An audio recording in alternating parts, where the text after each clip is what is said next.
বন্ধু, কালকে তো ঈদ। তা ঈদের দিন তোমার কি কি প্ল্যান কত? বন্ধু, ঈদের তো মেলা প্ল্যান আছে।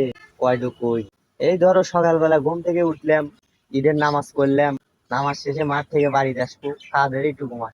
আবার ধরো জহরের সময় আজান দিবি, নামাজ পড়বো, নামাজ পড়ে এসে একটু ঘুম পাড়। আবার আসরে আজান দিবি, নামাজ পড়বো, ঘুম পাড়। আবার ধরো মাগরিবের আজান, এশার আজান, নামাজ পড়ে এসে ঘুম পাড়।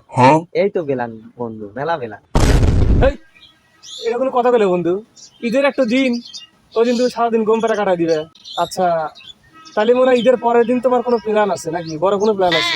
বন্ধু, ঈদের পরের দিন আরো বড় পেলাম। এই ধরো সকাল ভোরে ফজরে আজান দিবি, উঠে নামাজ পড়ে একটু ঘুমাস। আবার জহরে আজান দিবি, নামাজ পড়ে ঘুমাস। আবার আছে মাগরিব এশার। এইভাবে মনে আরো প্রত্যেক ওয়াক্ত নামাজ পড়বো আর ঘুম পাড়বো। ধুরো বন্ধু, এটা তোমার কোনো প্ল্যান হলো নাকি? তোমার তো থাকলে আমার ঈদ তো শেষ হওয়া যাবে না, থাকো।